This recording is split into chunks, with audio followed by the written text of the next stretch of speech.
Good evening. I'm Erin Cowan. I work at Northeastern Public Health, and I'm the co-chair of the Timiskaming Community Safety and Wellbeing Plan Steering Committee. I will be the moderator of this panel tonight. We are joined by four knowledgeable speakers who have prepared brief presentations for you, and after which we will have an interactive question and answer session. Before we begin, I want to acknowledge the first responders, many of whom are volunteers attending the fire in downtown Timiskaming Shores, and those personally affected by the fire.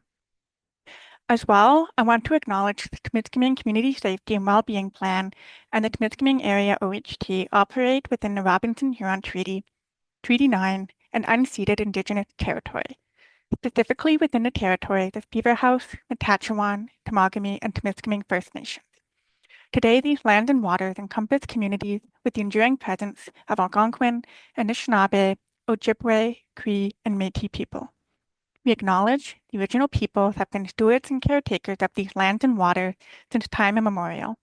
We acknowledge that they continue to maintain this responsibility for generations to come. With honor and respect, we say miigwech to the original peoples and affirm our commitment and responsibility to reconciliation.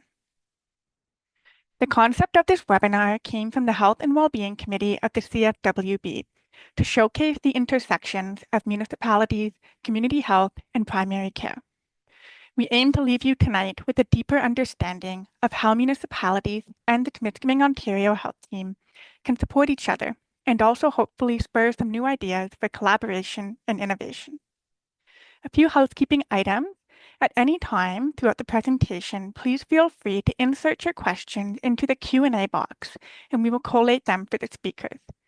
In a Zoom webinar, you are not able to unmute, so please enter your questions into the Q&A box. If you experience any technical issues, please reach out to Jeff Manners. Without any further ado, I will introduce our panelists. Carrie Schubert-Mackey joined Timiskaming OHT as their first staff member in March of 2024 as Transformation Lead. She previously worked as a director at Timiskaming Health Unit. Prior to being in management roles, Carrie worked in multiple local health settings as a registered dietitian. Carrie has also embraced serving on a variety of boards related to health and rural communities. She is passionate about health and well-being for all, continuous quality improvement, and supporting joy in work. She's a third-generation farmer and cooperates a small family farm with her husband in Kearns Township, where she enjoys taking in the beauty of rural living across the seasons, especially with a good sunset. Sherwin Knight joins us as a member of the Timiskaming OHT's Community Council. He spent 26 years working in the developmental services sector as a finance director and executive director. He served on the Ontario Association of Children's Aid Society as a treasurer and vice president. He served the Timiskaming Child and Family Services, which became Neofax, for over 20 years. Recently, Sherwin has experienced health challenges, gaining firsthand experience with long wait times for appointments and services. This made him aware and interested in making the healthcare sector better. Serving on the Community Council will allow him to be a voice to help shape the health and well-being for the residents of the Timiskaming district. He is currently retired and lives in New Liskeard with his wife Peggy and spends time with his daughter and grandchildren who live in Haileybury. Dr. Megan Alexander was born and raised in New Liskeard. She left to pursue her undergraduate degree in health sciences at Western, went to medical school at the Northern Ontario School of Medicine in Sudbury. And then Dr. Alexander had rural residencies in Timmins, New Liskeard, Marathon, Sioux Lookout, the list goes on. She has been practicing at Great Northern Family Health Team since 2017. Dr. Alexander is co-chair of the Primary Care Network of the Timiskaming Ontario Health Team. She has a busy family practice, supports Minomishkiki, she treats hospital inpatients, supports NASM's curriculum design and implementation, and she formerly supported the emergency department and obstetrics department at Timiskaming Hospital. Mark Wilson is a counselor with the City of Timiskaming Shores and a road safety advocate. He serves on various committees in his duties as a counselor, including the Provincial Offences, Business Improvement Area, Transit and Accessibility Committees. He's the Vice Chair of the Board of Health for Northeastern Public Health. He also participates in other committees, like the Planet Youth Steering Committee and the Vital Signs Committee with the Timiskaming Foundation. Mark is the Zone 9 Director of the Rural Ontario Municipal Association and represents municipalities in northeastern Ontario at a provincial level in that role. Thank you for our panel members, and I will turn it over to Carrie. Thank you. Hi, good evening, everyone, and thank you so much, Erin, and thank you to your team and the CSWB Health and Wellbeing Committee for making this evening happen. And also thank you to the dedicated municipal officials and staff and community partners for joining us this evening. We are very grateful for the opportunity to connect. We have a lot to cover, so I'm going to jump in. I'm going to generally just describe what OHTs are, just so that we all have sort of the same starting point, and then talk specifically about Timiskaming OHT, and a little bit about what we've been up to, and then hand it over to Sherwin and Megan. So on the next slide, just to describe generally what Ontario Health Teams are, is teams that enable local health and social care providers to work as one coordinated team to improve population health across their communities. One team means community health services, home care, hospitals, primary care teams, long-term care, mental health and substance use health, social service agencies, and community citizen partners who will collaborate to collectively deliver a local system of care that is coordinated, connected, seamless, and centered around patients, families, and caregivers. On the next slide, at maturity, the concept when OHTs were launched by the province, the concept at maturity is that Ontario Health Teams will operate as a not-for-profit coordinating corporation to manage and coordinate Ontario Health Team activities. Supporting regulation for this falls under the 2019 Connected Care Act.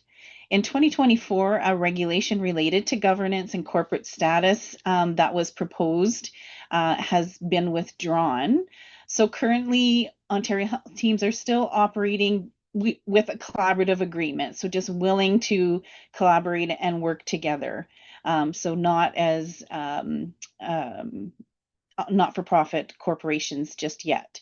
Ontario Health Teams, therefore, we receive implementation funds to support this collaborative work, and funds, therefore, have to flow through another transfer payment agency, which for us is Blanche River Health, and I'll talk about that a little bit more in one of the upcoming slides. Next slide, I'll start talking more specifically about Timiskaming Ontario Health Team. So we are one of 58 Ontario Health Teams. And we are also one of 7 of Ontario Health Teams in the Northeast. Ontario Health Teams started to roll out in 2019, and Timiskaming OHT was OHT number 55. So we were one of the last few teams to form. And so some Ontario Health Teams are, have had a few years under their belt by now, and some of them have had additional funding as well. So we're all at different places, and we're all very locally driven. And so each Ontario Health Team is slightly different.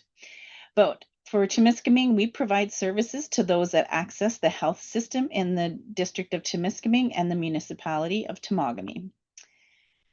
And on the next slide, I'll just talk to you a little bit about our governance structure. So as I said, it's just willing health and social service agencies and community citizen partners who want to work together for improving our local health and social care system. So our collaboration council consists of leadership from those different organizations, as well as community citizen council representatives and our primary care network co-chair. Our collaboration council is chaired by 2 local organization leaders, and at this time it's Erin McGovry from Great Northern Family Health Team and Paul Jalver from CMHA Cochrane Timiskaming. And then to the left, or to the right of the collaboration council, you can see that we have, constellation of different working groups who are, dividing and conquering and working to improve different initiatives. So we have our primary care network and council. We have our community citizen network and council, which is just taking shape, which we're really excited about. We have a diabetes and COPD working group that's going to get established, a capacity access and flow group, which is really about the right care at the right place and supporting home first. We have a palliative care working group. We're looking to establish an equity working group, and others are to be determined. And the work of the OHTs is supported by a backbone operations team, which I have the privilege of being part of, and as the transformation lead. On the next slide. So this slide, I'm not going to go through, it's a heavy text, but it gives you an idea of all the different core collaboration partners of the OHT. So these are our partners who've signed on to the OHT, and if a decision were to come down to a vote, they're voting members. So you can see we have a good cross section of home and community service organizations, all of our primary care teams, as well as our newly established primary care network council. We have our hospitals, some long-term care homes, and I'm excited to be able to add community citizen partners to this slide as well. On the next slide, you will see that we have many associate and supportive partners as well. So all of these partners are invited and involved to the Collaboration Council meetings. They receive all information and packages and are able to participate and influence decisions. So we're, very grateful for these partners, and many of them are very active. And the different colored light green font is showing those who have joined since our first year of operation, which our fiscal year is March year end. And so 24-25 was our first full year of operation, and we grew in that year. On the next slide, we also recognize the very important role of municipalities in community health and well-being, as pointed out by AMO. And we also appreciate the challenges, the unique challenges of small rural municipalities and elected officials who we know you wear many hats. This time last year, in May of last year, we reached out to invite some municipal members from the TMA to join our strategic planning days. And we also acknowledge that many partners in the room during our strategic planning last May were also wearing a municipal hat. And some members were also part of the Community Safety Wellbeing Plan. Next slide. In our first year, so after that May strategic retreat last year, that kicked us off and we were able to finalize our strategic plan. We identified a shared purpose. So collectively, our aim is in partnership and with community, we will create an inclusive, holistic, and seamless health and well-being system rooted in nature and in the hearts and needs of people and future generations. And our tagline through our branding exercise that we did is working together for health and wellness. On the next slide, I just wanted to share with you that we also really engaged with determining who are we, what are the values that guide our work. So we landed on 6 values, which is coordinated, integrated, people-centered care, responsive leadership. We want to be responsive to the needs. We want care close to home. We've heard that this is a priority, of course, prevention and wellness, collaboration, and equity, diversity, and inclusivity. So these guide all of our decision making. On the next slide, you will also see that we have embraced Ontario's Patient, Family, and Caregiver Declaration of Values. This is also incredibly important to us. And those values are accountability, transparency, respect and dignity, empathy and compassion, and equity and engagement. On the next slide, this is sharing with you where we landed for our strategic priorities. So for the Timiskaming OHT, over the next several years, our strategic priorities are to advance health equity, improve population health for all, prioritize engagement, and co-design. And so that means co-designing with community citizen partners as equals, co-designing with provider voice as part of this as well. Um, a strategic priority is to foster collaboration and distributed leadership. So we're all in this together. We're all accountable together. We also want to drive continuous improvement and sustainability. And the next slide, I just want to show you a snapshot of what our first year of funding looked like. So I know it's quite small. You may not be able to read it all, but we get a base amount of funding. All OHTs get a base amount of funding of $750,000 to really try to accomplish a lot, especially as almost as a startup for us. We're in our first full year of operation, just nicely finished. But then throughout the year, the province also announces in-year funding that has to be spent by the end of March, and it's usually tagged for very specific initiatives. So over the course of last year, we ended up with a $1.2 million budget. And some of the deliverables that were required from the province were, to focus on integrated care system navigation, collaboration and leadership, primary care engagement and leadership, data and digital, and also to embed equity across all areas. So the priorities, though, for Ontario Health teams have been shifting and has been a challenge. And like I said, not all Ontario Health teams have been operating for the same length of time. Some 12 Ontario Health teams were selected to receive additional funding so they could pave the way for others. So we're all at different places. And on this slide, you will see that we, our organizational leaders as part of the Ontario Health team,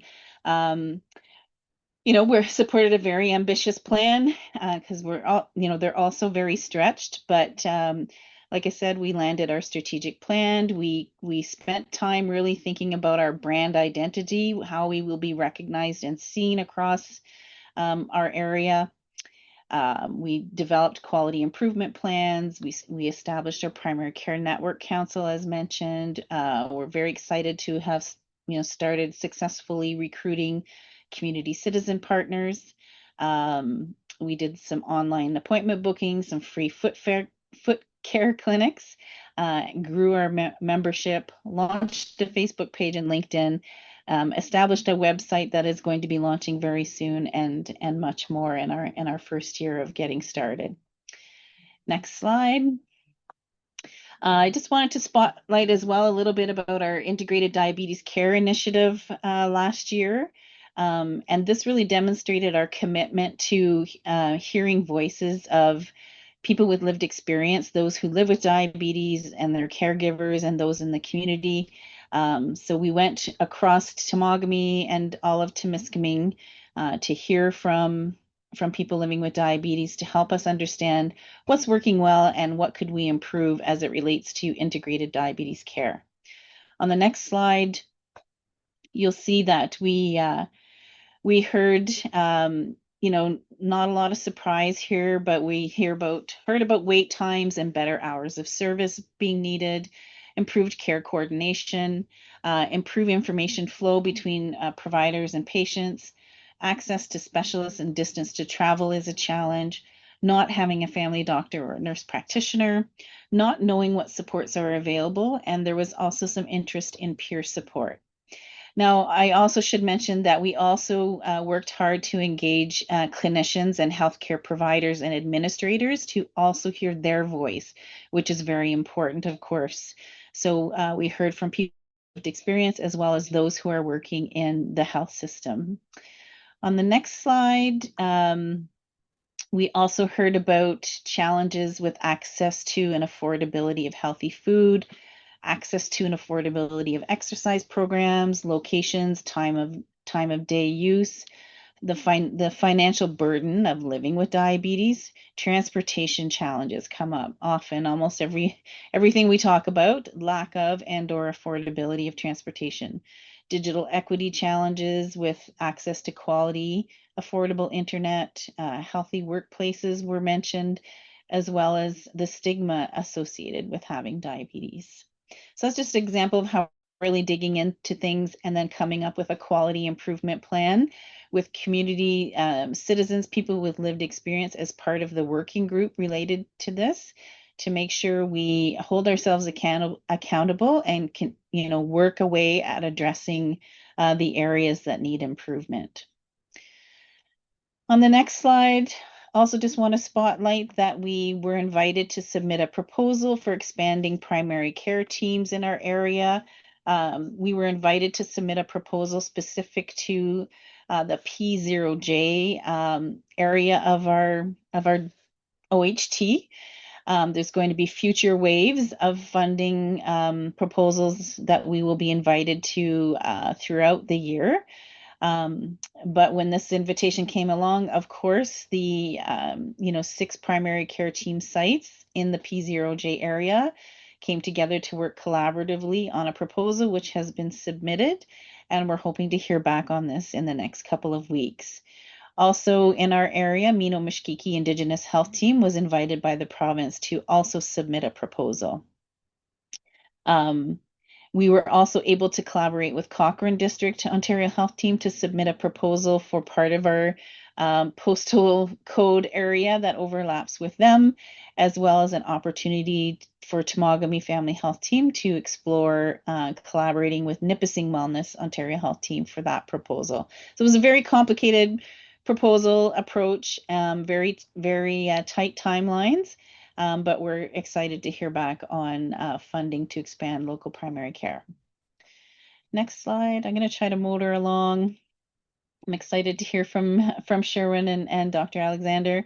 In terms of what you can expect from us for this fiscal year, on the next slide, you'll see that our very dedicated OHT system leaders came together, as well as 4 community citizen reps in April, to roll up their sleeves and really, think about all the data that's available to us to identify what are our priorities for this year and future years to focus on, and how do we use our scarce resources wisely. On the next slide, this slide's just in here to validate that we recognize that Roma has recommendations, and these are things that we consider in our planning. So we welcome a local approach to collaborating with Timiskaming and Timiskaming municipalities, from very large to small and in between size municipalities, to really focus on as Roma points out, filling the gaps closer to home and improving access to health services for rural Ontario. Next slide.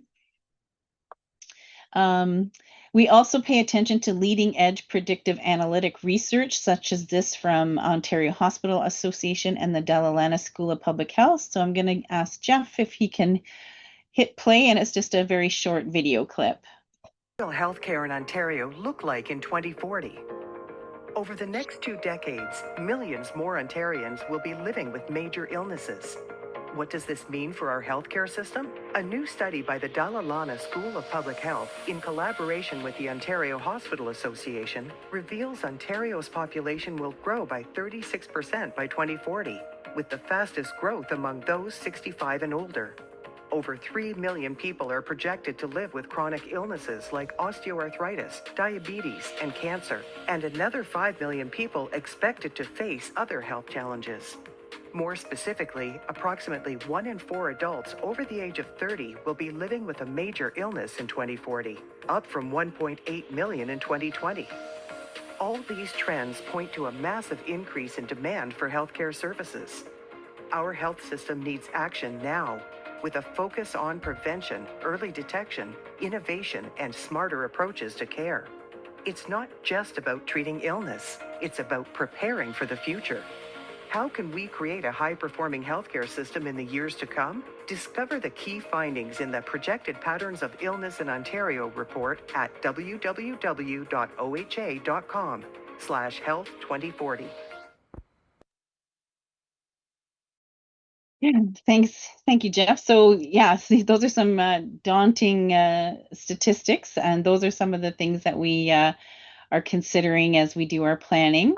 On the next slide, you'll see just this picture for me just depicts how vast it is, like all of the different things that we're looking at and trying to move forward on, how it's hyper local, it's local people coming together, mingling and planning, and it's moving toward working as one team for an improved health and social care system for everyone. On the next slide, this is just a bit of a snapshot of what what's been identified from the province for local priorities that we have to consider in our planning. It's tagged to our funding agreement, so we have to deliver on these things. So primary care access and attachment, clinical integration, so focusing on chronic disease and getting people the care in the right place at the right time. As well as continuing to build our OHT and, really coming together as one team, because it really takes time to build those relationships, and that's what's really key to success. On the next slide, this is just a snapshot to demonstrate that we really have to also work within our means and focus on value for money. How do we use these scarce resources wisely when there is so much room for improvement? On the next slide, we also recognize, again, the important role of municipalities, and in our planning, we consider things like the community safety well-being plan goals and how they align with the OHT. And we definitely appreciate how much you as municipal elected officials and staff care about the needs of your communities and residents. And we really look forward to exploring the best way to engage with municipalities for our shared goals and for a high-performing local health and social care system for ourselves, our families, our friends, and neighbors. And with that, I'm super honored to pass the torch over to Sherwin to help to continue to tell the story of Timiskaming Ontario Health Team. Thanks, Carrie, and thanks, Aaron, for the introduction. Carrie's built me up pretty high, but I'll let everybody know, anybody that has a smartwatch, you might want to set the alarm for 8 minutes. That way you'll be awake for Megan's Dr. Alexander's presentation, because I'm quite sure I'll put you to sleep. Just to begin with the photo, that's my two grandchildren and my grand fur baby. Part of the reason for having this photo, and the biggest reason, is that for the future, we're not only dealing with making healthcare better now, but also for the future, for my grandkids and anybody else out there that has grandkids, and so on. So we're building for the future. The picture of the dog is there because I don't think we want to go to a two-tier health system where people that can afford to buy services get the services, and those that can't afford to buy services don't get the services. Like if you have a dog and can't afford the vet bill, then you have to look at other alternatives. And whereas I think healthcare does not want to go down that road where people that don't have the resources and the money to get services are left out in the cold. So, but I will begin my presentation with the community members are normally end users of any services that are being delivered or developed.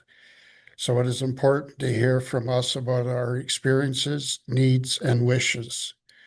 So often when reviews or development of services are being conducted, the end users are not often invited or not asked for their input, which isn't the case with the Timiskaming Ontario Health Team. In reviewing some of the documents I received after joining the Timiskaming Ontario Health Team, I came upon one point that was raised which said, "Nothing about me without me," which to me is an accurate summation for what we are trying to accomplish. As Aaron said earlier, I worked in the developmental services sector where we were strong on person-centered planning, meaning that individuals being served were the center of all decision making. We always need to keep that in mind, that the individuals receiving services come first. With reaching the golden years and a few health issues that have gotten worse, I have been accessing the healthcare system more.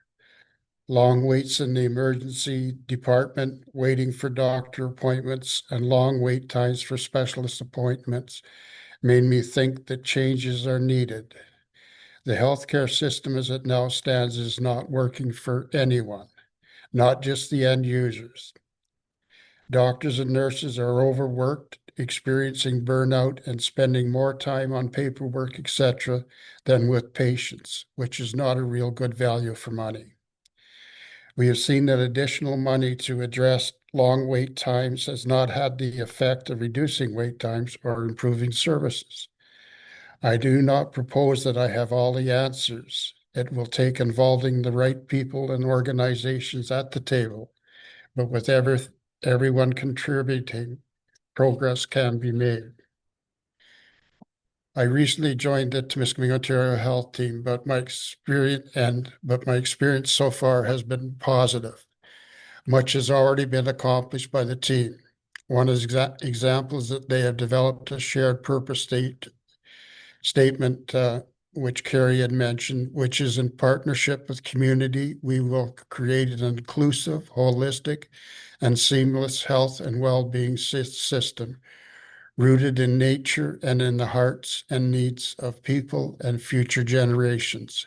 And I am excited to be a part of this purpose. By bringing the necessary people and partners to the table is a great opportunity to develop a working model that uses the available resources we have to make improvements to the healthcare system that will be aligned with the shared purpose of the Timiskaming Ontario Health Team. There will be many challenges to overcome to accomplish this. There will be roadblocks and detours that will have to be overcome so that the end goal is achieved. The logistics of working with a large group of people and organizations will not be an easy task, but by focusing on the end user and keeping the shared purpose at the forefront, it will be accomplished. The limited financial and human resources is another factor that will have to be overcome, but with creative and strategic thinking, sharing and shifting of resources, I am confident that things will move forward. It will take time to develop and institute a plan, but things need to change, not just for the sake of change, but for the improvement in the system. It will take a buy-in from people, organizations, and community as a whole to be successful. And part of it being successful is to have community members at the table. And we are still looking for more community members to join the Community Citizens Council. And Jeff, can you go to the next slide, please? And there's a write-up on what it is, what's involved. It's a matter of attending. Well, it's not a matter. It's attend monthly meetings. A minimum of 2 to 3 hours per month. There is financial compensation and travel expense coverage and assistance to ensure full participation. We're still seeking people to join the council, and we're looking especially in the northern end of the Timiskaming. We have but probably about 7 members right now that are from the rural and southern part of the Timiskaming district. We're still looking for Temagami as well. So any of the municipality representatives out there tonight, and thank you very much for coming and taking time out of your busy schedules to attend this meeting. But if there's people out there that you think might be worthwhile to be able to sit on this committee, then give them information. You can get information from the our Facebook page, which will be coming, or we have a Facebook page, but or reach out to Carrie. Sorry, Carrie, but or myself. But because we do need a variety of people so that our voices are heard, and they have to be diverse voices. It can't all be a same group of people. It's got to be different people from different backgrounds. And again, I want to thank everybody for coming tonight. And seeing as we're in Timiskaming and it's agriculture, I just want to leave you with this thought, and I hope it sort of rings close to your heart or your mind. Don't judge your success by the crops that you reap, but by the seeds that you plant.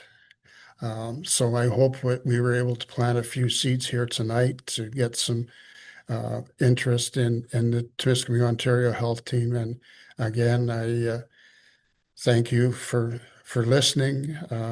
And I'm sorry, I don't know if I went the 8 minutes. So but I'm sure if you still are asleep and your alarm goes off, that Dr. Alexander will wake you up. With that, I will turn it over to Dr. Alexander. All right, thanks, Sherwin. Quite the introduction. Hi, everybody. I'm Megan Alexander. I'm a family physician. As Aaron mentioned earlier, thanks to Aaron, I run a family clinic out at Great Northern. I apologize for the sort of funny view I've got going on today. My internet got conked out by the fire downtown, so I am doing this all from my cell phone because it is not, a presentation in Northern Ontario unless some of the tech fails. So I'll just ask you to flip forward a slide, please. Oh, and another. Awesome. Okay, so I'm here to talk to you a little bit about the Primary Care Network Council, and also just to talk about sort of some of the collaboration opportunities there are between municipal services and healthcare services. I think, everybody here on the line understands that in order for a municipality to run, you've got to have baseline health services so that you can attract new folks to the area and grow, and also provide services to the folks who you're already members of your community.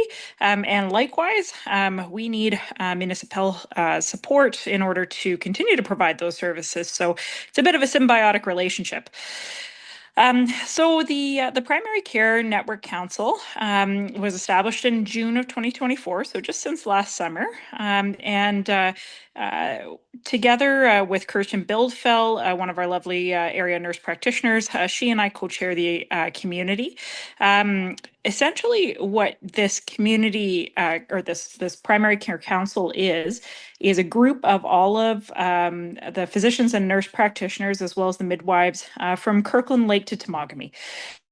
So all of us are members. Now, each of the clinics or the family health teams has one elected representative who's a part of the primary care network. So we're sort of a smaller microcosm of the larger group. But as we all know, doctors and nurse practitioners and midwives don't grow on trees around here. So there's actually not a ton of us all together because there's just not a ton of us in the area overall. So right now, the membership includes 7 physicians, 7 nurse practitioners, and 2 midwives representing the local groups. And then we've got some ad hoc members as well who are in non-voting positions, just because TFN is knocking on our next door over on the Quebec side, and they access the healthcare system here a lot. So we have ad hoc members from Timiskaming First Nations. The executive directors occasionally attend. And then, of course, we've got our wonderful TOHT support staff who, frankly, make everything run. And we meet every other month. Next slide, please. Carrie's done a really good job on elaborating on the many things that the OHT has accomplished over the last year, so I won't belabor the point too much. But suffice it to say that, the primary care network, our goal is basically to work on helping our group our different primary care providers to collaborate together. And because, of course, we're so small and collegial and a pretty tight group, my job is quite easy, I think, in terms of getting everybody to sort of play nicely together in the sandbox. We are also trying to integrate more of our primary care with different silos of care in the area. So you can see that these integrated diabetes care initiatives, which Carrie spoke about so eloquently earlier, and Sherwin touched on as well in terms of patient input. Those are things that the PCN is involved in too, so that we have sort of this cross-pollination of different services working together. So your family doctor's office isn't just your family doctor anymore, as everybody knows. Most of us are now part of multidisciplinary teams that provide sort of everything under one roof. So part of our goal with a PCN is to pull in those services that are separate in the community, like the diabetes care initiatives,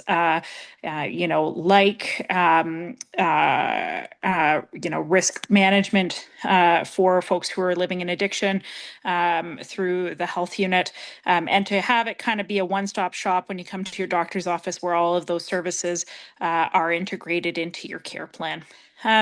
We've done a lot to enable education and training for family physicians and nurse practitioners because we perform a lot of jobs around here. So the better trained we are, the better trained we are to treat all of you.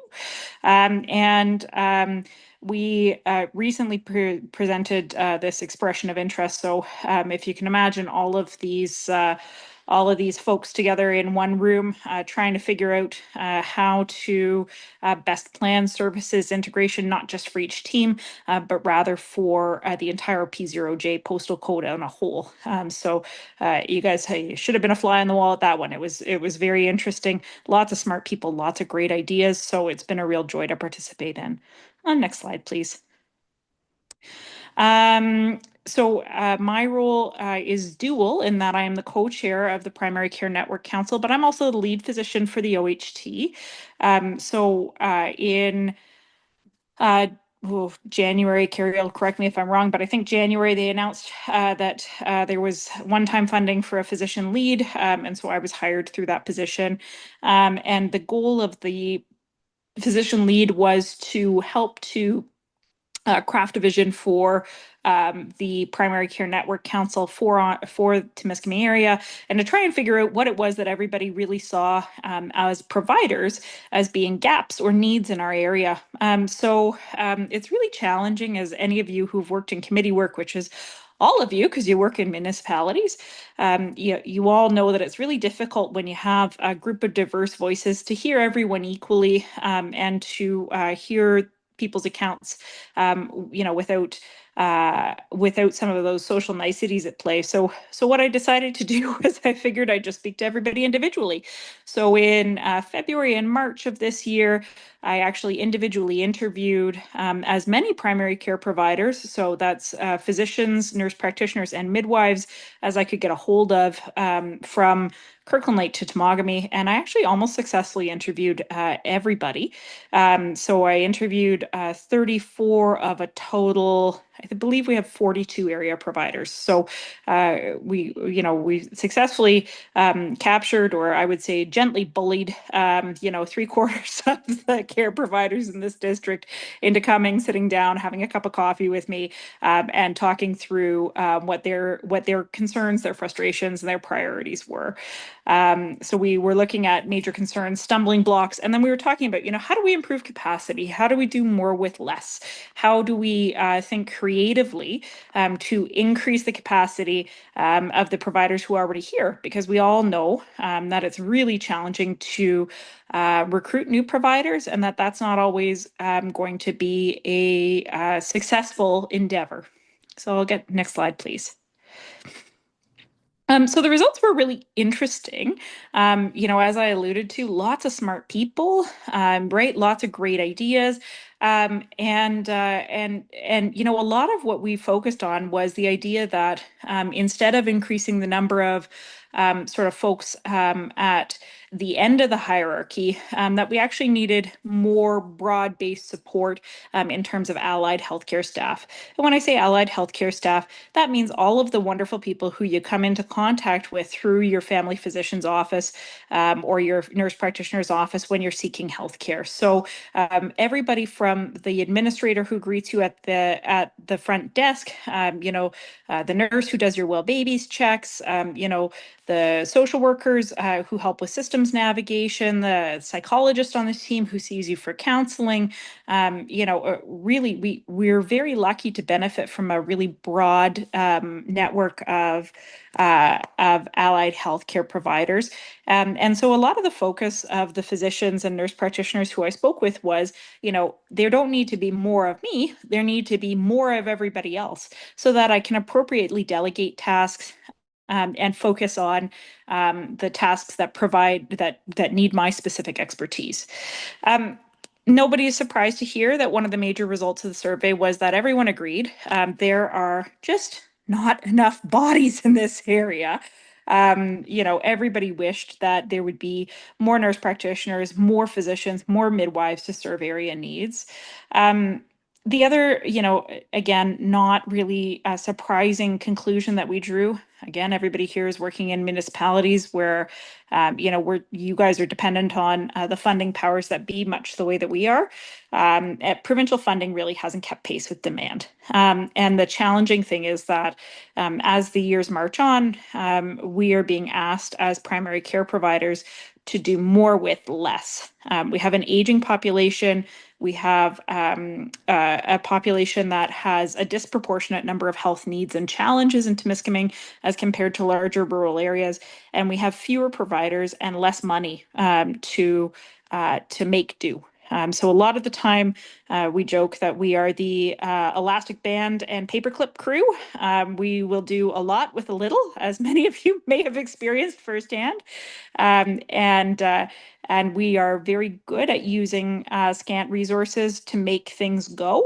But it's becoming more challenging because even we can't sort of creative our ways out of the box the last few years. The other major trend that we were discussing as a group in these interviews was that fewer and fewer providers are staying in primary care. Primary care is what you would know as seeing your family doctor or your nurse practitioner, the person who knows you and consistently provides care to you from your cradle to your grave. And the reality is that fewer and fewer physicians and nurse practitioners are choosing to do traditional hang out your shingle, take care of folks for 30 years. And the reason for that is because the cost of doing business is simply too great for it to be a viable lifestyle. So overhead costs are rising significantly, particularly in rural and small places, because a lot of the time, in a larger city, physicians or nurse practitioners would have the opportunity to partner with a subsidizing agency like a pharmacy for overhead costs. But those opportunities just don't exist in a small place like New Liskeard, where our clinics have to be purpose-built and we subsidize those costs. So that makes primary care less appealing to many folks who are new graduates. There are really attractive positions elsewhere. And so we're not just competing against the big city anymore. Now we're competing against geographic places that are disparate and easier to live in, but also places that are economically more viable than rural and small town practice, which tends to be more challenging just by its nature.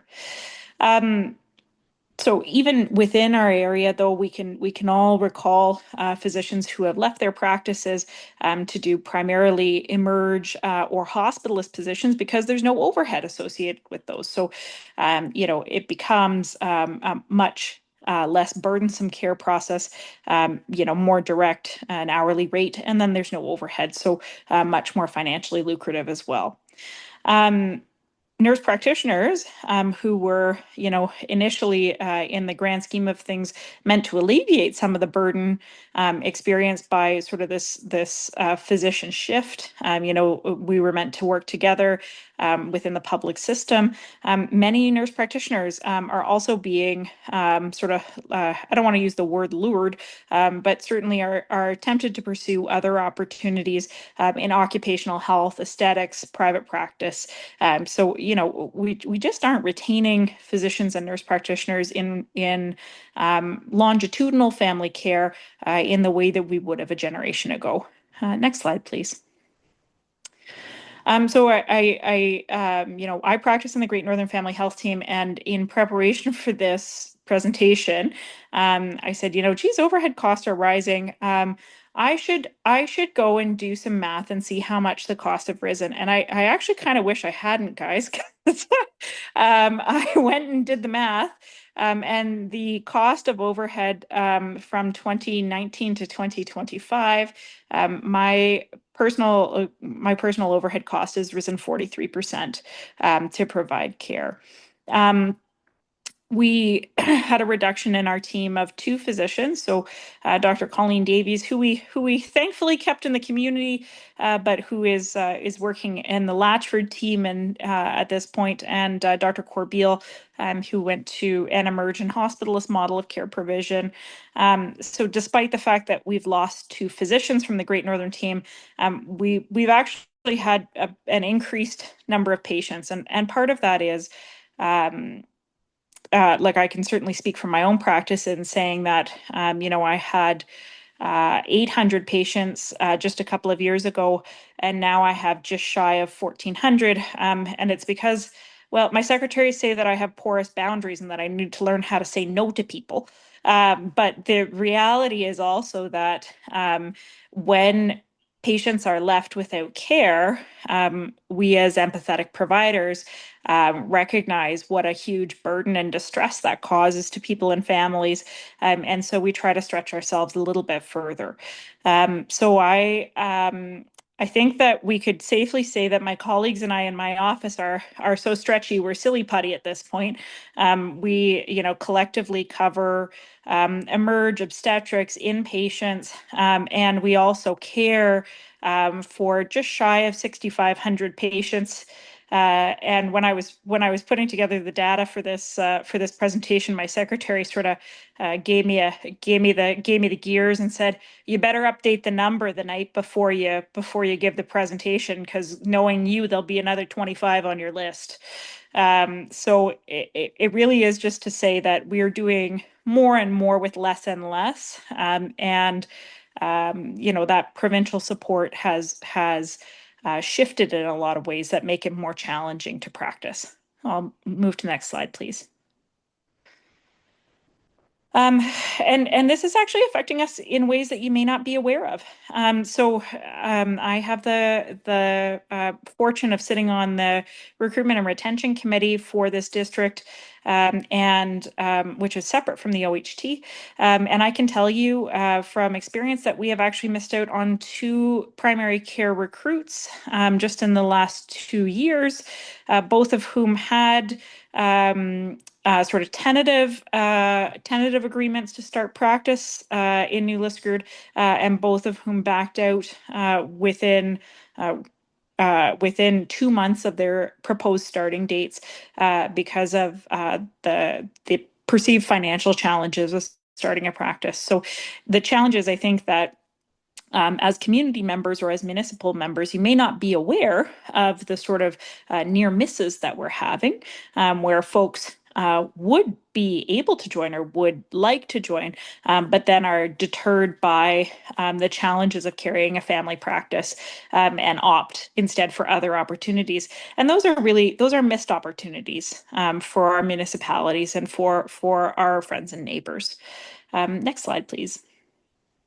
When I spoke with our primary care providers in this district, they expressed some concerns about even just sheer physical space. The spaces that we work in are, as many of you know, often very generously subsidized by the municipalities.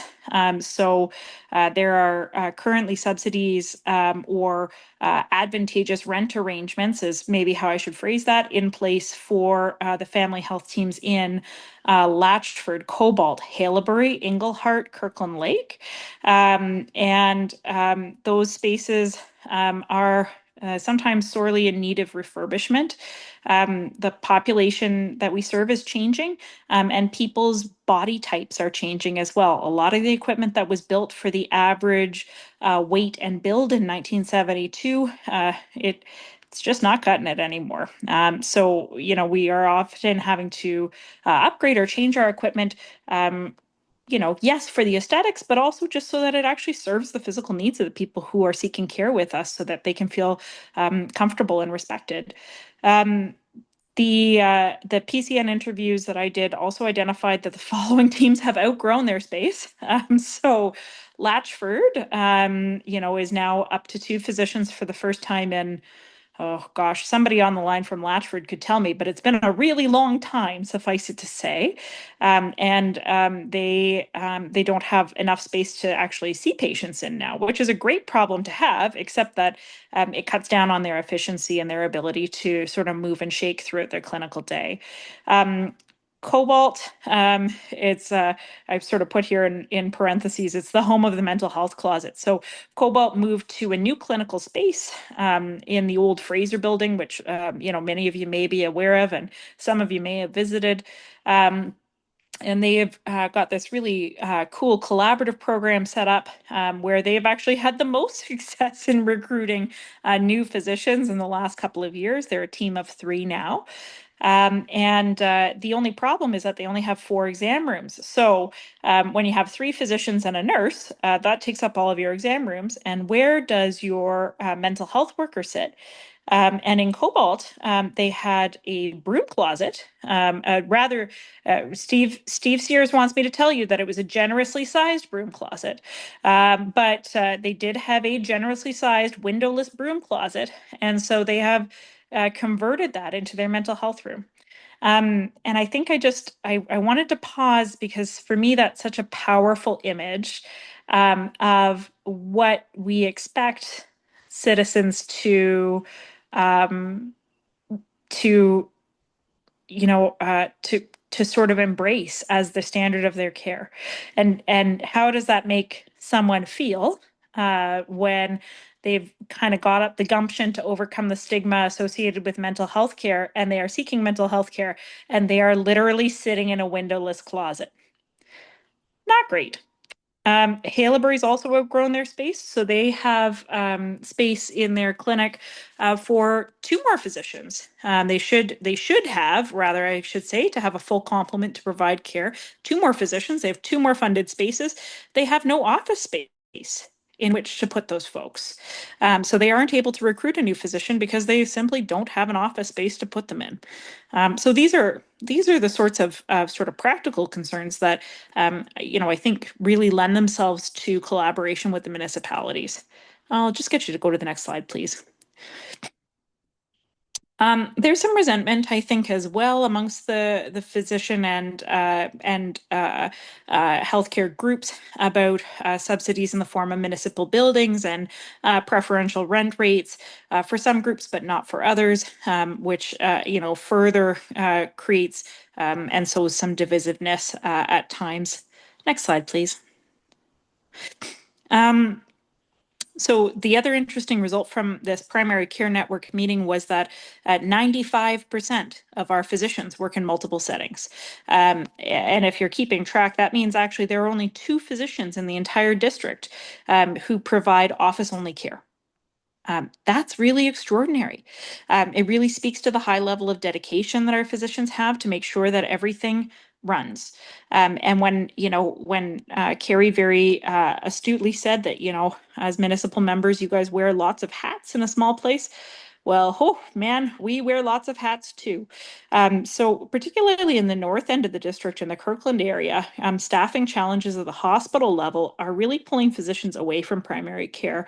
And that's simply because, those areas are having a hard time even getting someone to staff the emergency room, even getting someone to staff the hospital. And those patients, not to put too fine a point on it, will die without immediate medical care in some instances.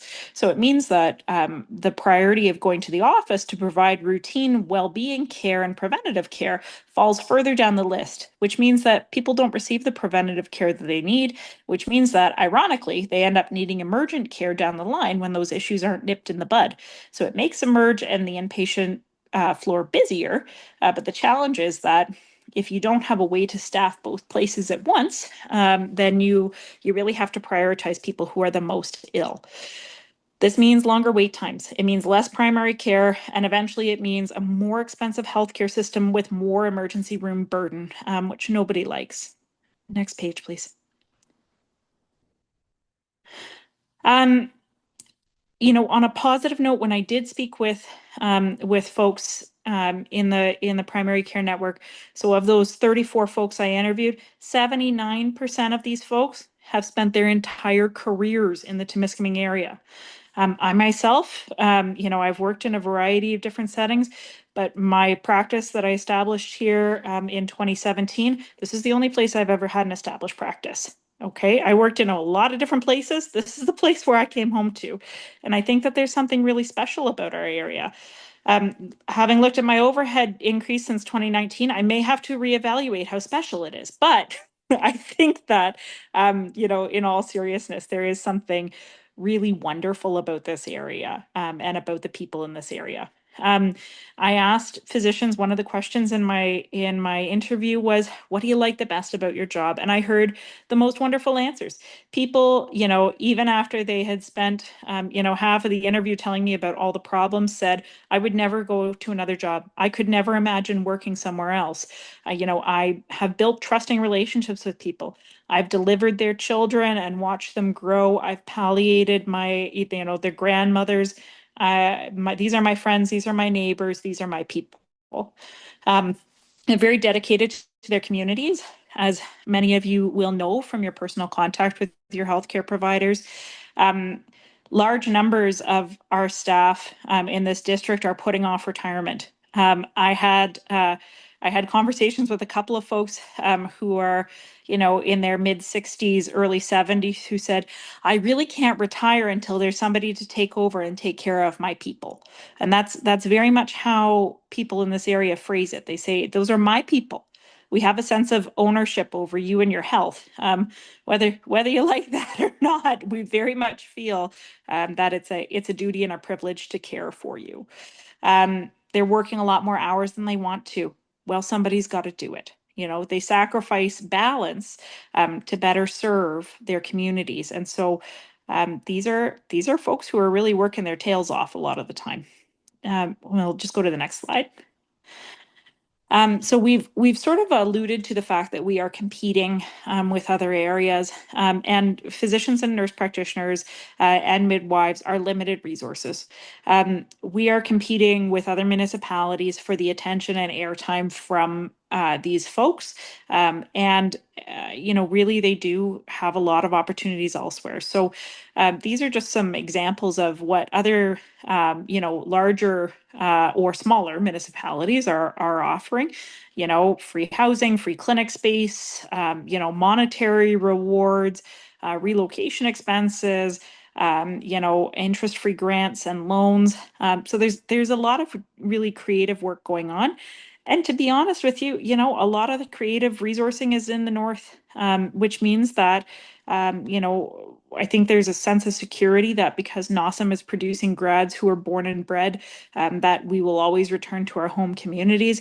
But the reality is that sometimes it's very tempting to go to a neighboring community because there's a better opportunity there. I think that we have to keep that in mind when we're talking about recruitment and retention here. Next page, please. I think that I am the one who's going to close this sort of segment out before Mr. Wilson jumps in. I think I just want to stress there are lots of ways to connect with us. I'm very interested in sharing the insights from Primary Care Network interviews and interactions. If you are interested in the results from that survey for your particular municipality, I would be delighted to connect with you to discuss that because, maybe that information is more meaningful to you just on the basis of what's going on in your particular community. I can totally appreciate that. But just to say that really it is an open door, and we do hope to foster engagement and an open dialogue between ourselves and the folks from the municipality who are also working so hard to serve our friends and neighbors.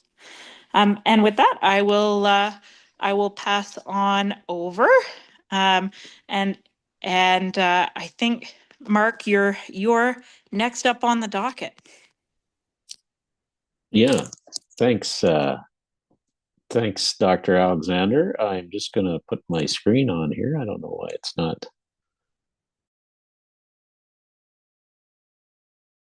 Sorry, I'm just having trouble bringing up my camera. But, oh. Sorry, I'm going to try it here. Sorry for the delay. There we go. Yeah, there. Thanks for putting that up, Jeff. Thanks very much, Aaron, for the introduction at the beginning, and thanks for everybody for attending this evening. And I would like to thank Carrie and Sherwin and Dr. Alexander for their presentations. Fascinating stuff, and I think it's a great way to kind of start our further discussions on how we can address some of the issues in our area. What I'm going to talk a little bit about is primarily my role with Roma, and so as was mentioned in the introduction, I'm a director with the Rural Ontario Municipal Association, and I represent Northeastern Ontario on the Roma board. And basically, Roma is the rural arm of AMO, the Association of Municipalities of Ontario. And we work to advocate for issues that affect rural communities across the province. And we regularly meet with various ministers who make decisions on many of these rural issues. So we will meet with ministers from rural affairs, from municipal affairs, from health, and we have opportunities to advocate in that particular role. So, for example, this year we're advocating for greater access to predictable and reliable funding for infrastructure to support small rural and northern municipalities. Also, we're advocating for meaningful solutions to the unique and growing systemic challenges of homelessness in rural communities. And lastly, improved access to primary health care, which is obviously our topic tonight, as well as support for public health. However, this advocacy on healthcare and public health is not new for Roma. It is something we've been working on for many years, and so has the Roma board before I was on the board. So when just the next slide, please, Jeff. So when we look at in 2022, our board commissioned a report called Filling the Gaps Closer to Home, and Carrie put up a slide with some of the recommendations on from that report as well. And I just wanted to highlight a couple of things from that report. It is available on the Roma website if you would like more information about it. But when we look at some of the key issues that were identified in this report, First of all, access to primary care was declining far more rapidly in rural Ontario than in urban areas. And so the number of residents of rural Ontario without access to family physicians or family health teams is increasing 4 times as fast as in urban areas. And, perhaps as Dr. Alexander mentioned, there are, some reasons for that. A second item that was identified is that hospitals in rural Ontario were disproportionately affected by the temporary emergency department closures in 22 and 23. A third point was that communities in rural Ontario don't have the capacity in their network, which again, Dr. Alexander talked a bit about, of community service that could absorb demand from hospital emergency departments. And then another point was the travel burden, both time and money. The burden of both of those things are much higher in rural and northern Ontario, and I think we're all well aware of some of the challenges we have around transportation, and Carrie mentioned that a little bit in her presentation as well. So when we look at some of those solutions, that ultimately it's about accessible health services closer to home, and that was the crux of some of the recommendations. And I think what's interesting, again, Dr. Alexander, you talked about some of the funding issues and making a family physician, giving a family physician a good footing to work from.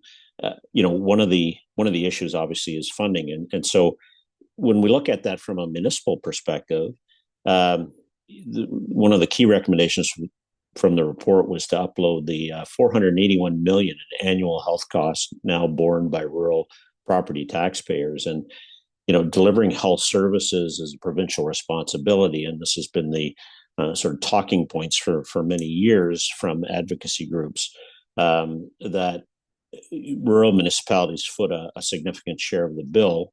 Again, the 481 that I mentioned, and it's not sustainable from a municipal budget perspective. It's a significant portion of our budget, supporting public health and some of the other the other facilities, for example, that you mentioned in your presentation, Dr. Alexander. So there was the other discussion too was about labor. In other words, the staff, the physicians, the nurse practitioners, etc. That one of the only ways out of that labor shortage was utilizing health professionals in new roles, and clearly that's happening. But clearly there aren't enough, and I think that that needs to be identified pretty significantly. We also talk about rural municipalities having a seat at that table on the health teams, and we've had some discussions about this before as well, and I think we need to be involved in that process as well as we continue to develop these health teams. Next slide, please, Jeff. So there's just a summary on that slide of some of the items that I just touched on. And these came out of our report. Again, scope of practice, proper public funding, funding Ontario health teams to a greater extent. Again, clearly a need for that.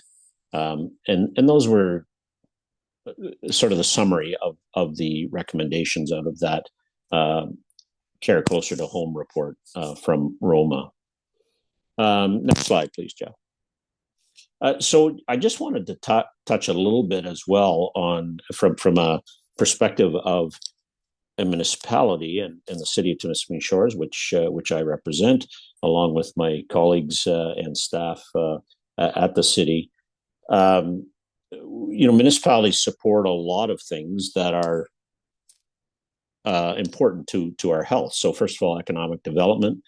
We provide, we try to provide a supportive atmosphere for businesses to maintain good levels of employment, so residents can maintain income, social status, and positive working conditions, which are all obviously important to both physical and mental health.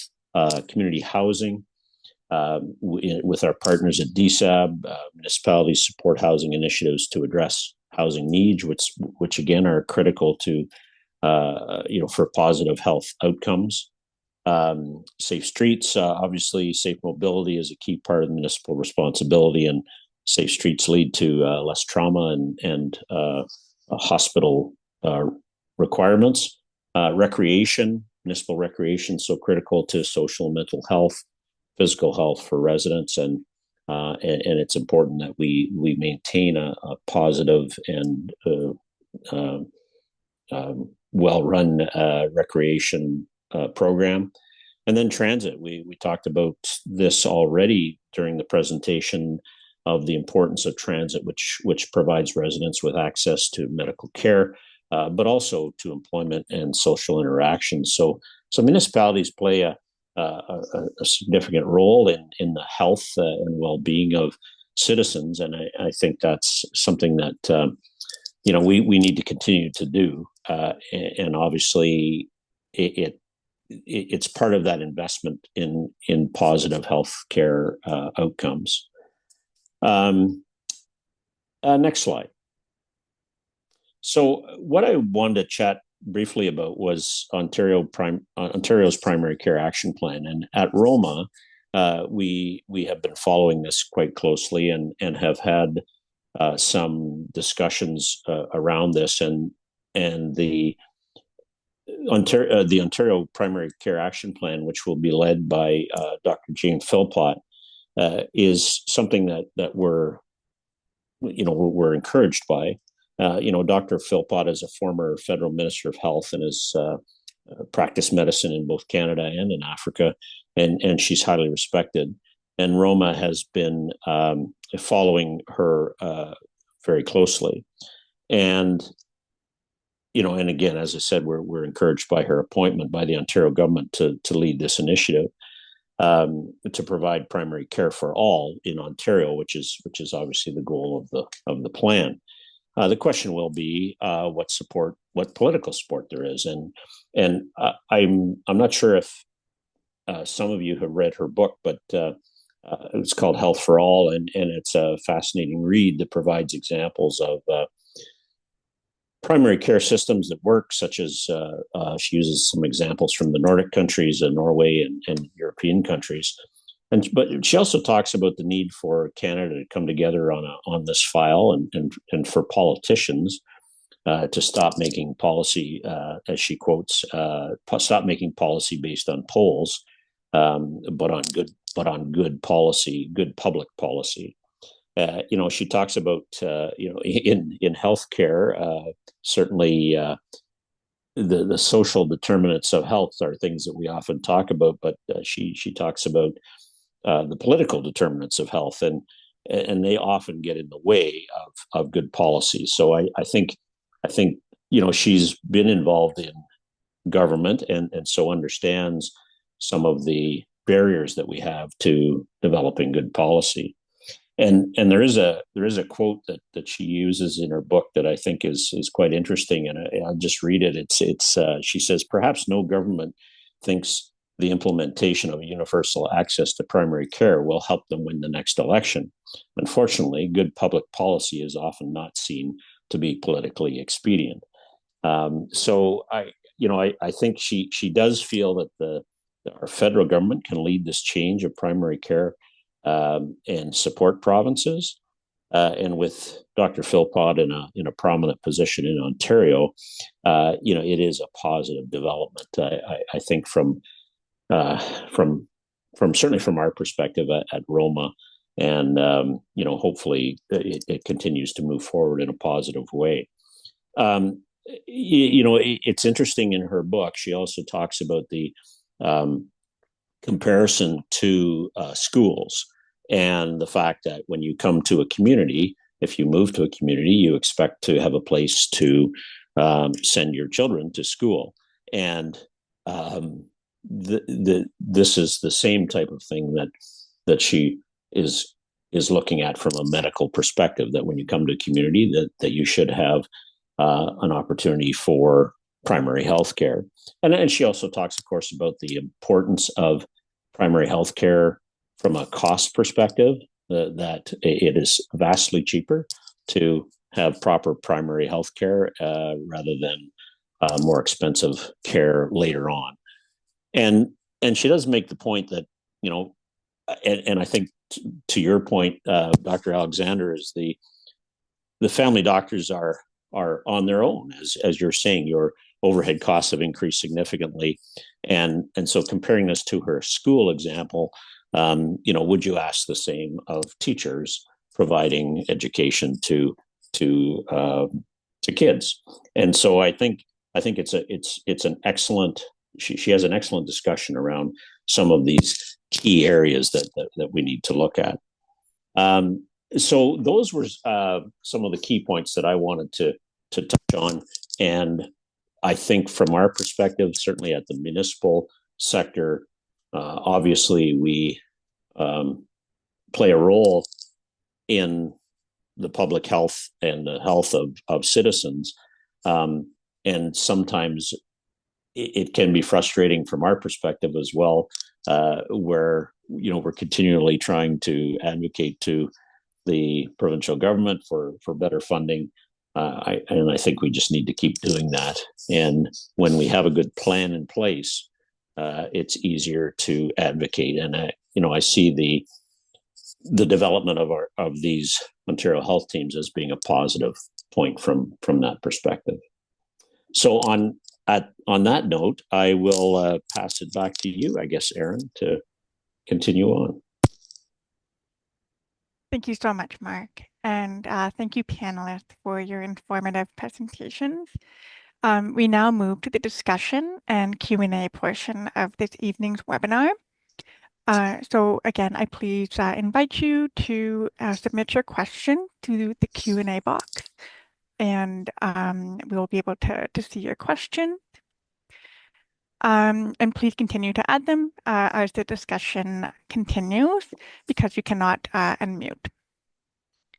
So to kick us off, I will follow up on some of Mark's points about the primary care action plan, and wondering, the goal is to have 100% of Ontarians attached to a family doctor, NP. They want to create and expand 305 additional team-based primary care settings. And hearing the challenge that we heard tonight, Mark, you alluded to the fact that Roma is listening, but I'm curious if Carrie or Mark, you've heard anything from the province on local supports or movement moving forward. Do you want to start, Carrie, on that? Sure, I can share that. Yeah. So and Dr. Alexander as well. Please jump in and anyone. So we were invited to submit a proposal to expand local primary care, as mentioned, but for a specific part of our P0J geography, and we haven't heard back yet on whether we will get what we asked for. And it was difficult because the need is so great. It's very complicated. There's wage disparity issues. Even if we do get the funding, are we going to be able to recruit and compete with the rest of the province doing the same thing? So there's volume, recruitment issues, wage disparity issues, as Dr. Alexander mentioned. There's just higher paying jobs elsewhere. And so it's very complicated, but it's a step in the right direction. The timelines are also very challenging.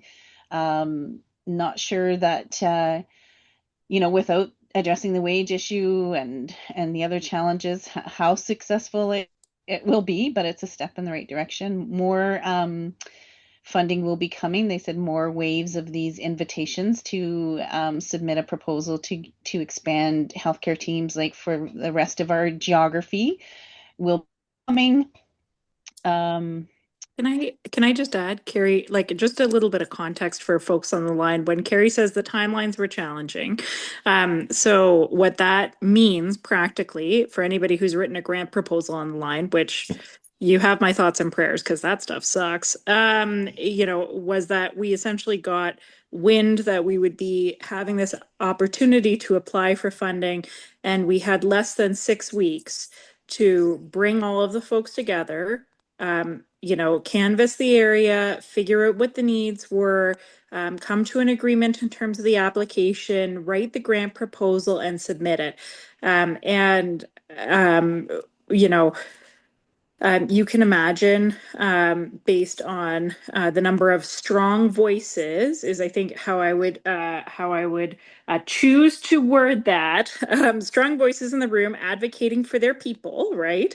Everybody sees their own needs, and so in order to put together a um, a comprehensive agreement that was fair to and took into consideration everyone's needs, I offered to buy Carrie a bottle of tequila at the end of it because it was so god awful. But like I think the reality is that when we talk about wage disparity, again, contextually, you have to understand that some of our nurse practitioners in this district make less than their RN colleagues who are working in the hospital because the hospital pay scale is so much better than the community pay scale. So instead of working as a full-fledged nurse practitioner where they have significantly more responsibility and duty, right? Than somebody who's working in an RN position, they're actually being outpaid by a significant margin, actually. So, it's important to understand that context, I think, because even if the government awards more funding based on the current pay scales, as Carrie's alluded to, we still may not be competitive. We still may not be able to fill those roles. And that is just the epitome of a frustrating double bind situation for us. We have to apply for the funding. We ask for the funding, and then they give us, funding that's based on an outdated pay scale. And when we can't fill the job, the province throws up their hands and says, well, we gave you the money. What do you want us to do with it? Right. So it's sort of a bit of an impossible one to wiggle out of. Yeah, thank you. Mark, wondering if you have anything to add from a municipal perspective in terms of rolling out this action plan. Just from the Roma perspective, yeah, I think it has been something that in our role as Roma, we try to bring these issues forward, and then we wait like everybody else, but we continue to try to have that dialogue with, as I said earlier, with ministers, and it's a long, slow process, and as I said earlier, I think we're kind of encouraged by the movement of the government. The question will be just how it plays out, and I think the principle behind it is it more systemic. And we talked about the application for funding as Carrie and Dr. Alexander just talked about, and typically that kind of block or program funding is often very not effective, right? It's not efficient, and so we need to look at other ways of funding. And so hopefully, as we move through with this plan, that there's some improvement with that. And I guess that's sort of where we're at at Roma as well. Thanks, Mark. So we're going to turn to the question that we're receiving from participants. And the first is inquiring about mental health and addictions investment. And we know that mental health and addiction is a priority focus for the local OHT. And maybe I'll turn it to Carrie and Dr. Alexander first to speak on maybe short-term and long-term goals and foci for that. Sure, I can jump in, Carrie, first, and go from there if that's okay. Yeah. So thanks for this question. I think in terms of talking about current siloing of services, so around mental health and addiction, I know that this has been a particular concern for some of the municipalities recently, and that folks who are experiencing homelessness has come sort of more to the forefront in the last few months, just due to some political sort of machinations locally. I don't know. How do I phrase that? You guys know what I'm talking about. So what I would say is, this year we worked on having harm reduction services available through all of the family health teams. So that was something that didn't previously exist. So that's something we're really proud of in terms of an accomplishment. I think the challenge around addressing mental health and substance use addictions concerns is multifaceted. It has to do with social service resources as well as with health resources.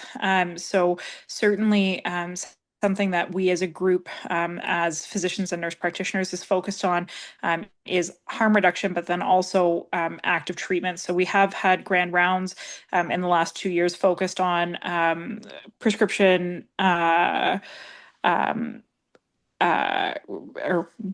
harm reduction techniques like prescription of Suboxone or Sublocade to help reduce harms to folks who are in active use and to help folks who are motivated to make a change to rehabilitate.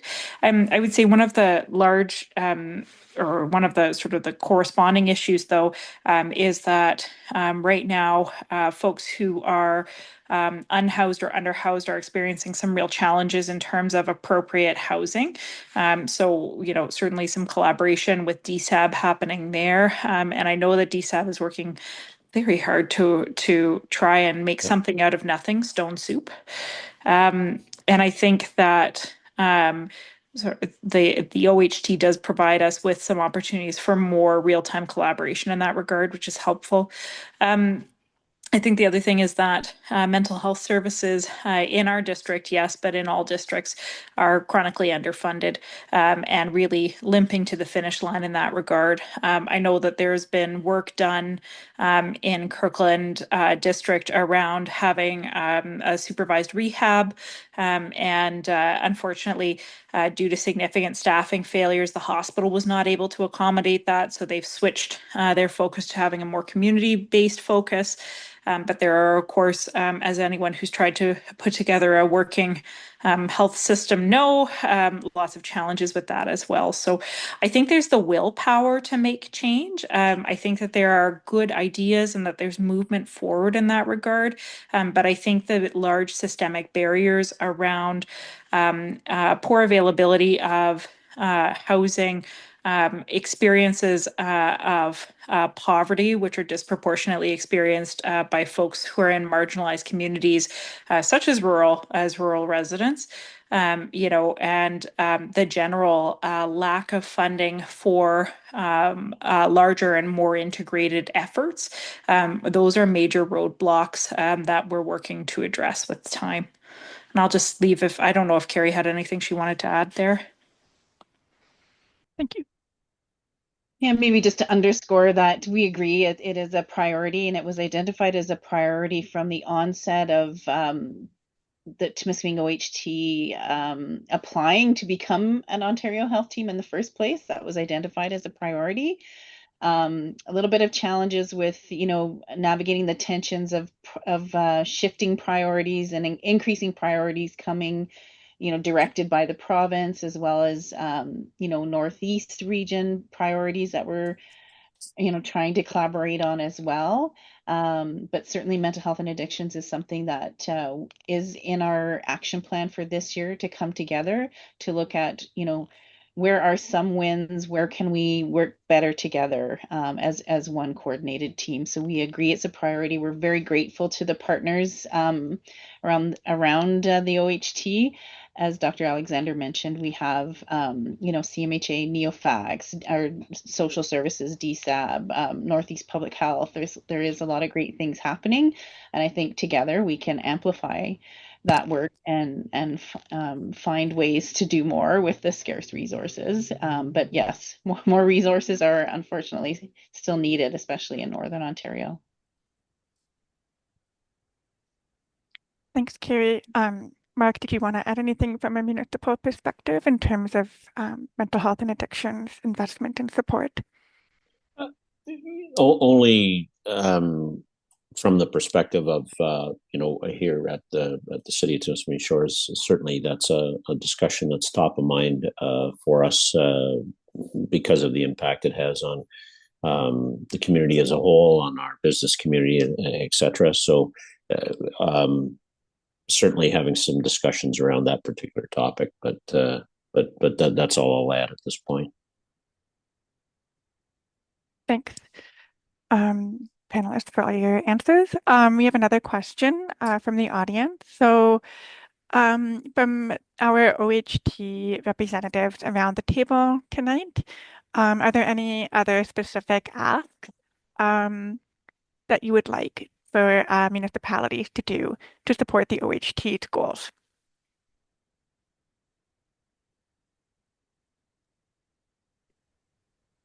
Maybe I'll jump in with more general, and then we get specific. And I'd also love to hear Sherwin's thoughts on this as well. I think figuring out, like, we have multiple municipalities in the north, right? And in our OHT catchment area, super small. I come from Kearns Township, very small households, very small, tax base, more rural, and then we have small, medium, large. And so very interested to learn about how can we keep the dialogue open, how can we work together, and the community citizen voice is so powerful, and we have the data and the statistics, but when we hear from folks like Sherwin, it just really helps us stay energized, I guess, instead of getting defeated and maybe leaving the role or whatever. But so I think just I'd love to learn more about how can we work together? Should we work together? How do we share information? How do we keep this type of thing going? Because as you mentioned, Mark, there's things like transportation significantly impacts health and well-being, and we want to invest upstream, and we want to prevent people from needing to live their best life and not have to need more expensive care until much later in their lifespan. So I think there are a lot of things within the municipal realm that maybe we can work together on, or at least know what's happening, and vice versa. So that's just one general thought, and then I'll pass it over to my OHT colleagues. Okay, I'll jump in, and then we'll let the Dr. Alexander go.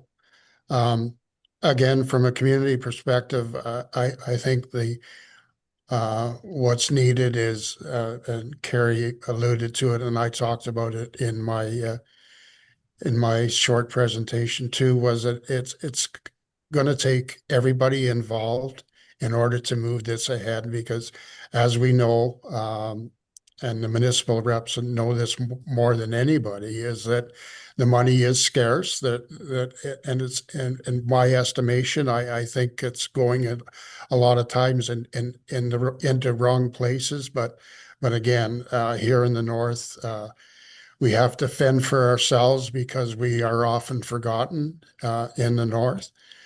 So we have to fend for ourselves. So if the municipal people, every time that they have an ear of a minister or a deputy minister, is hound them and say that we're struggling here in the north, and we've been doing more for less for too many years, that we're to the point that we can't. Dr. Alexander, the elastic band is just about stretched to its limit, and it goes any more than even the paperclip isn't going to hold it together. So I think that's one of the things, is that we've got to work together, and that anytime that any municipality or has an opportunity or wants to reach out to a minister, to explain to them that it's hard to get things done here with limited resources, and we realize that they are limited resources, but I think we have to work together as a group and look at how those resources could possibly be shared a little better, maybe.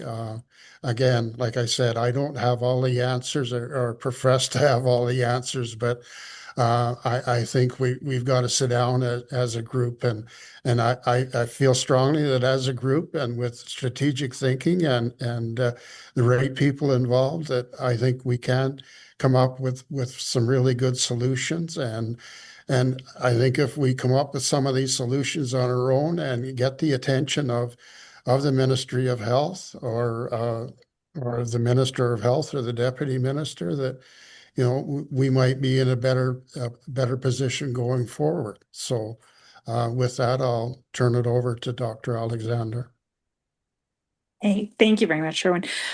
So I want to thank whoever asked this for a really on the surface a very straightforward question, but I actually think a really thought-provoking one, because I think there are a lot of different ways to view this question. There are a lot of things that municipalities can do to promote health on their own, and I'm not talking about funding the health system per se, although yep, that's nice. I think overhead subsidies and those sorts of things are wonderful and very appreciated. I think that when we talk about promoting health, a lot of the things that fall under a municipal purview can promote health. So improved transportation systems promote health by allowing people to access not only healthcare, but also resources like grocery stores, right? Because as we know, Cobalt and Haileybury have become food deserts where everyone needs to travel to New Liskeard to get groceries. And that's really challenging for a lot of folks, right? So, on the face of it, does more transportation improve health? Maybe it doesn't seem, to in some ways, but yeah, actually it does really involve improved health outcomes, right? Building, when we're thinking about expansion and building on our neighborhoods, thinking about designing neighborhoods that promote health by including sidewalks. Right? Again, sidewalks, they do not seem like a public health endeavor, but they really are. They reduce the number of traffic accidents. They encourage people to be more physically active, right? So I think, there are 1,000 different ways to interpret that question, but I think probably the person who's asking it to me is asking it in a more granular way. So I'll sort of move from that lens, and I'll say two things. So the first thing is I would encourage that all municipal members on the line think about viewing things from a healthcare lens. So when you're making decisions for a municipality, think about the things that you can do to enable people to live in an environment where they have more control over their lives and more ability to input healthy choices. Okay. So sidewalks, transportation, green spaces, like all of those good things, right? That's all very much municipal planning. That's you guys. I can't do anything about sidewalks. The advocacy piece that Sherwin mentioned, I think, is very important as well. You have a different set of voices than we do. I'm pretty sure that our local member of parliament, provincial parliament, is about to block my number because I call him so often to say, John, can't you do anything about this? I got this guy. Can you help this guy? Right? So I represent the individual, but you guys represent the collective. So I think it's really helpful to think about advocacy as a key part of the municipal role. And then I think, on the most granular level, how can you work with the OHT to promote the ongoing or the continuance of the healthcare services that you have? Please think about your built spaces. There's an enormous amount of subsidization that goes into the healthcare system as it exists in our district through the subsidization of physical spaces, primarily the healthcare clinics themselves, and that is greatly appreciated by the medical staff. But I think that there are certainly significant opportunities for further subsidization or even a lessening of tax burden for many of these spaces. And I think that, the impact of changing the tax burden of, a medical clinic, again, that's something that's very much within your control as municipalities. That's something that could have really quite a significant impact on our ability to recruit and retain physicians in practice. And I do say physicians because nurse practitioners work within a salaried model, so the overhead is not so much directly impacting their recruitment. Whereas for the physicians, overhead is man, it's a big deal. So lessening tax burden, increasing subsidy around those built spaces is very, very important to retention. Um, yeah, I think I'll leave it there. Thank you for the question. Thanks, panelists, for your answers. And maybe just taking the question one step further is if anyone on the panel is aware of examples where municipalities are actively engaged with their OHTs in other areas, or are there any takeaway tonight that we can look at to encouraging municipal engagement? Like, how do we keep this conversation going? How do we ensure people are hearing from, Dr. Alexander and Sherwin, and so on? So I'll just leave that with the panel if anyone has thoughts. I think, our collaborative council is large, and this is more Carrie's purview than mine. But, I think that having the municipalities join, not every meeting, because some of this stuff, oh man, you guys, you're not. Believe me when I say you're not going to want to join every meeting. But, I think you guys are key stakeholders in some meetings, and perhaps we look at a greater role for involvement within the OHT if there's an appetite for that, right? And I think the challenge is always or the challenge and the benefit is that the OHT health is all encompassing, right? We could include all sorts of different folks in the collaborative council, and they would have legitimate roles. The question is, and the challenge is, you guys are busy people already, right? And so we want to make meaningful use of your time. And so do I think it's meaningful use of your time to be involved in some of the granularity around the availability of foot care in your district? Probably not. But there are other decisions that may come to the table that really do have impact. So I think the responsibility is dual. We need to be thinking about our responsibility to involve you and to call you to the table.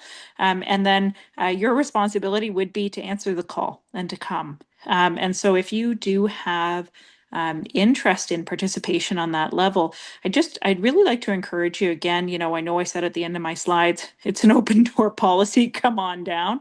But I really do want to encourage you again to think about community engagement on that level, where you may not previously have thought about putting so much of your energy. Yeah. And maybe Well, go ahead, Mark. Go ahead, Carrie. Go ahead. Okay. Oh, this is a hot Mark? topic. It's fun. I think we all have comments. Go ahead, Sherwin. You start. Yeah. Okay. Again, I agree with Dr. Alexander that I think there has to be a mechanism somehow that we keep the municipal people up to date and involved. And again, I think this forum is one way to do it. Is to But again, as Dr. Alexander has mentioned, that you guys are busy as well with all kinds of things. But I think this is an important thing, an important endeavor that we've undertaken here, and that I think we need to keep you guys informed and involved. And there's just a matter of figuring out which is the best way to do it. That might take some time and might keep shifting as time goes on. But I do think from a community aspect that we want to keep the municipal representatives informed of what is going on, and reaching out every now and then for some help as needed. Yeah. Excellent point, Sherwin and Dr. Alexander. Same thing. Excellent points, and it's interesting. Again, referring back to Dr. Philpott's book, she talks about health in all policies, right, as being important. And so your discussions around mobility and transit and those types of things are certainly things that certainly at the City of Timiskaming Shores we're working on those issues, looking at better ways to deliver transit and better ways to improve active travel and those types of things, which are sort of an ongoing type of thing in certain policies that we have. But I think also, from the Roma perspective, the report, the 22 report on care closer to home, I don't think initially that there was specific um, inclusion of municipalities. Obviously, the recommendation was to give municipalities a seat at the table. That was one of the recommendations. So it wasn't formal in the earlier days of the Ontario Health Teams, and I think that is something that clearly is evolving, and that there is municipal involvement in some of them, and so. I would certainly make a commitment right now to become more connected with the group, and I think that's uh, as you said we need that connection, and I think also in my role as Roma that this is excellent information that we can bring and add to some of the discussions that are going on around the province in very, very similar situations in rural Ontario. So I think that's very, very important, and I would certainly, like to become more involved with that. And it's interesting too when we look at the overhead piece, and the overhead piece clearly is a significant area of concern. And I think the model needs to be that going back to the school model, in the sense that that teacher doesn't have overhead to deal with, and yet a doctor does, and so we should have a system that doesn't really put that burden on the doctor. And it is interesting. AMO, Association of Municipalities of Ontario, we did a recent study about how much subsidizing municipalities do outside of the funding that, for example, to the medical system, outside of the funding that we give, for example, to our budget. A significant amount of our budget comes to public health every year, but all of those other things that when we look at recruitment and retention, municipalities pay for that. So that's directly to the medical system, subsidizing facilities, all of those kind of things. So it was a very interesting study that identified a significant amount of investment, and it really shouldn't be that way, in the sense that if we have a universal healthcare system, it should be more equal. And the problem that creates, of course, too, is, as you said, that we're competing. And if we had a broader system that was where it was more consistent across the province, that we would have less competing. And so I think all of those points are very important, but I see that obviously that overhead piece is a very, very difficult issue, and we need to address that. And I think there's probably some advocacy that we can continue to work on there. And just lastly, I think, sure, when you mentioned it in your presentation about the importance of a publicly funded system, and how we have to really work to maintain that, in the sense that often those who can't afford private medical care, and we see this in the U.S., that the main reason people go bankrupt in the U.S. is because of medical expenses, and we don't have that here in Canada, thankfully, but we need to continue to work hard to make sure that doesn't happen. And so that, it was just my comments on that section. Yeah, and Mark, I think it's an insightful comment in terms of the inequalities between municipalities competing for limited resources in terms of medical professionals. And we have a saying at NOSM, the medical school where I trained, where we one of the older preceptors, who was like, oh man, that guy was ancient, but he taught a lot, and he always used to say, well, it's not your problem, but it's your responsibility to fix. And unfortunately, right, the reality is that, yeah, provincial, funding for healthcare should be provincially mandated. That's the way that that's supposed to go, right? This is not a municipal problem, but it's going to be your responsibility to fix it. Yep. Yeah. Yeah. Excellent point. Yep. Yeah, that guy. Carrie, That did you guy was wanna- the worst to work with, man. Yeah. Yeah, Did you want just to add something, Carrie? Yeah. yeah, maybe just to get back to your question. That was a great question, Erin, by the way. And I think in Ontario, not necessarily hearing a lot of examples yet of, sort of at that hyper local system, OHT system, like how municipalities are engaging and being involved. But in other jurisdictions, where this type of model has been successful is where it is really at the hyperlocal community collaboration level.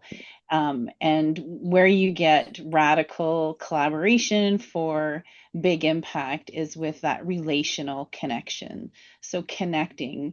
And so how do we do that? Like when we all wear so many hats in Northern Ontario, and how do you put aside, the big long list of things that you can't get to come together for system level impact working together, which takes energy, it takes time, there's tension, there's it's a different way of working, but shifting to that in other jurisdictions has been successful. And there's also some examples given where we need to come together as networks of networks. So for across the Timiskaming Temagami area, if there's networks of municipalities coming together, are there existing things that we can come into to help do that exchange and build that relational connection and work better together. For transportations, I have heard of some other municipalities or other areas that are working at how do we have a transportation system between different municipalities? Because that's it's just in your own area that's struggling, but from a bigger picture health and well-being lens, it's transportation across our whole region. That would be better to look at it that way, perhaps.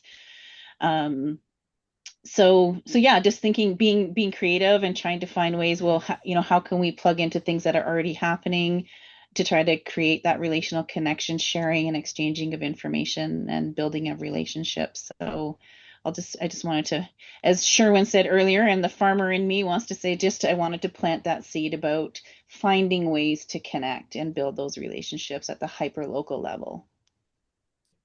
Yeah, thanks, Carrie. And thanks, panelists, for your engagement on that question. It is 8:28, so our session is coming to an end. And I wanted to thank all attendees for attendance and your engaging questions. And as well, I want to thank Councillor Wilson, Dr. Alexander, Sherwin, and Carrie for presenting tonight and providing their expertise. Lastly, thank you to the CSWB Health and Wellbeing Committee and Jeff Manners for organizing this event. We will be releasing and sharing the recording with municipalities and other relevant partners.